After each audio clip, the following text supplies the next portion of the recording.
In this particular problem, I'm doing part A or part one on your on your sheet with 4 minus x squared.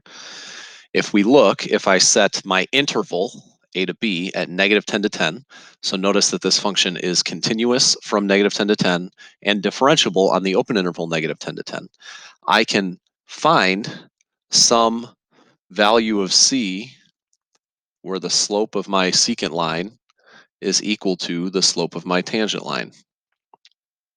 And in that case, that's 0. If I change my interval, so for example, let's say I'm going from negative 7 to 3, I can still find some value of c where it's parallel. Now, we may not be able to find it exactly with my c going in this direction, but definitely, since it's continuous, we're finding something that's parallel in this interval. Now, if I change this again, I would once again find some c where it's parallel. And once again, if my interval's from 0 to 3, I can find some value where it's parallel. And we're not going to be able to see it, but some value of c in there, it's going to be parallel. Now, that's not always true when I have a function like 4 minus absolute value of x. So if my interval is, for example, from negative 1 to 5, notice that my secant line and my tangent line have the exact same slope, which is the same slope as the graph. But if I change my a to be over here, so my interval is negative 3 to 5, there's no way that I can get my tangent line to be the same. It's either going to have a slope of negative 1 or a slope of positive 1, but there's no way that I can get it to have the exact same slope as my secant line. And the reason for that is, even though this graph, 4 minus absolute value of x, is continuous on the interval negative 3 to 5, it is not differentiable on the entire interval. There's a gap of differentiability at x equals 0 because the slopes of or the derivatives are negative 1 from the right and 1 from the left, so it's not going to work. So if I'm taking a look at this worksheet, it's always possible to find a point C on A to B for 4 minus x squared where this mean value theorem works, because we have a continuous function on A to B and differentiable function on the open interval A to B. This one, it doesn't work all the time. It does work sometime, but not all the time. It's continuous on A to B, but it is not differentiable on A to B if 0 is in A to B. Now, if 0 is not in A to B, then it works out, but if 0 is in A to B, then it won't work out. If we take a look at part 3, it's not possible to find a value of c in this particular case, because if we take a look at the function, our function looks something like this. Well, if we have an interval containing 1, so that means, for example, from here to here, let's say, is our interval. So if this is A and this is B, my secant line will look like that. My tangent line at any point in this interval has to have a slope of 0. So my slope has to be 0 here, or my slope has to be 0 here. Anything between A and B, my tangent line has to be 0, or has to have a slope of 0. Therefore, it's never going to have the same slope as the actual function's secant line. So the mean value theorem for derivatives: if a function is continuous on the closed interval a to b and differentiable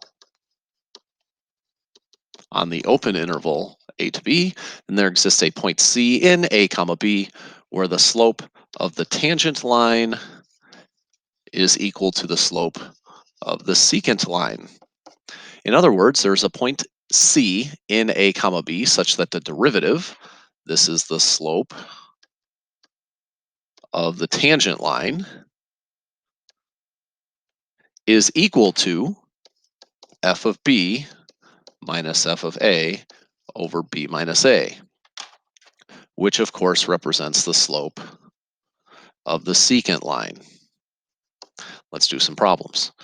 Given that f of x equals x squared on 0 to 2, we want to find some value of c that satisfies the mean value theorem. So, since they give us the interval 0 to 2, we want to do f of b minus f of a over b minus a, and we're going to make that the slope of the secant line. So that's f of 2 minus f of 0 over 2 minus 0. F of 2 is 4, f of 0 is 0. So we end up with 4 divided by 2, which is 2. This is the slope of our secant line. So since that's the slope of our secant line, we want that to equal the slope of the tangent line. So that means we have to do f prime of c. So 2 equals the slope of the tangent line. We're going to take the derivative of this function, which is 2x, or in this case, c, since we're trying to find some value c. So we take derivative, which is 2x, and then we substitute c in, we get c equals 1. So at the point 1, comma 1, if we looked at the graph, we have a secant line connecting 0 and 2 that has a slope of 2. And at the point 1, our tangent line also has a slope of 2. So they would be parallel lines, which is basically what we're saying is happening. If we take a look at this function, we have, let's find f prime of x first. So that's 1/2 times 4 minus x squared to the negative 1/2, and then we have a chain rule situation, so that's times negative 2x. So if we do a little simplifying, we end up with negative x over the square root of 4 minus x squared. This is f prime of x in this situation. If we take a look at this, that function is continuous on negative 2 to 2, and it is differentiable everywhere in the open interval. So if you take a look at negative 2 or 2, it's not differentiable, but everywhere that isn't negative 2 or 2 in the interval negative 2 to 2, it works. So it's differentiable in the open interval. So this satisfies the mean value theorem. So if we take a look at f of b minus f of a over b minus a, this will give us the slope of the secant line. If we take a look at f of 2, we get 0. F of negative 2, we also get 0. Over b minus a, that slope is 0. So now our job is to find some value of the derivative that equals 0 in this case. So 0 equals f prime of c. So we want negative c over square root of 4 minus c squared. That's clearly going to be when c is 0, because the numerator will be 0 and the denominator will be something that's non-zero. So in this case, our c equals 0. Let's take a look at the exact same problem. We're going to do f of b minus f of a, except in this case, our interval is negative 1 to 2. If we do a check of the continuity and the differentiability of the function on that closed and open interval respectively, it ends up working out. So f of b minus f of a over b minus a gives us 0 minus, if we substitute in negative 1, we get 4 minus 1 inside of a square root, so we get square root of 3, and then divided by b minus a, so 2 minus negative 1 is 3. We get negative root 3 over 3. So now our objective is we want to figure out where that negative root 3 over 3, which is the slope of the secant line, we want that to be equal to the slope of the tangent line, which is f prime. So we're going to substitute in c again. We get negative c over square root of 4 minus c squared, and now it's a matter of doing some simplification. So Remember root 3 over 3, I'll just simplify this a little bit for our purposes, is the same thing as negative 1 over root 3. Now, I know that's basically the anti-simplifying to what you're used to because you don't like radicals in the denominator when you're in algebra 2 or something like that, but this will actually make the problem easier for us. So notice also that both sides are negative. We can make them both positive to make our lives a little easier. So that means that we have, when we cross multiply, 4 minus c squared equals root 3 times c. We can square both sides, so we get 4 minus c squared equals 3c squared. We add the c squared over. I know I'm rapidly running out of room here. So we add the c squared over and we get 4c squared equals 4, and divide by 4, so you get c squared equals 1. So c equals plus or minus 1. So if we take a look at this, negative 1 is actually not on our interval, on our open interval, because it's not in there. So that means the only c that makes this work is 1. This graph will quickly show us why negative 1 as a c value doesn't work. So if I take a look at this function from negative 1 to 2, and I look at the secant line that goes through x equals negative 1 and x equals 2, what I end up with is this tangent line at c equals 1 or x equals 1. That gives me a parallel tangent line. But if I change it so that I get the tangent line at negative 1, I end up with a tangent line that actually has the opposite slope. It doesn't end up giving me something that satisfies the mean value theorem. So it is important that you actually check the intervals. If we take a look at problem 3, we have f of x equals tangent x on 0 to pi. If you understand the tangent function, um, tangent is the same thing as y over x, like on our unit circle. So tangent of x has certain values that are undefined, and one of those values is right here, because our y would be 1 and our x would be 0 on our unit circle. So this is an undefined value at pi over 2. Because tangent of x is undefined at pi over 2, that means that there is no such value of c that satisfies the mean value theorem because it's not continuous on the closed interval. You should probably write that too, but I'm trying to do this fast. Find the function whose derivative is sine x and whose graph passes through 0, 2. In order to do the final problem, we will take a look at things directly out of the textbook. So these two things that are called corollaries are actually on the bottom of your page. I'm going to walk through them and then show you why that helps you do the problem where sine of x is the derivative. So if a function has a 0 derivative, then it has to be a constant function.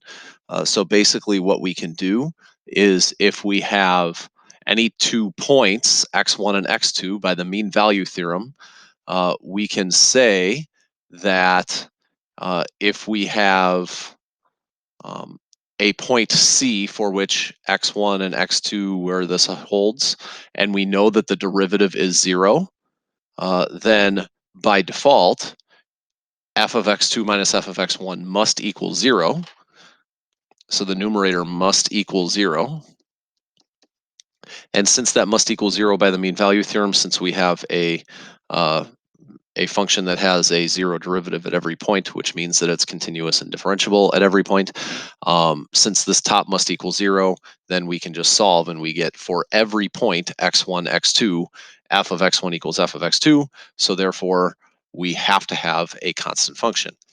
That means that since that's true, we can now prove this thing is true, which says that if we have 2 functions that have the same derivative at every point, then there's a constant such that those 2 functions are equal to each other with the difference of some constant. Now the constant could be 0, but it's some constant.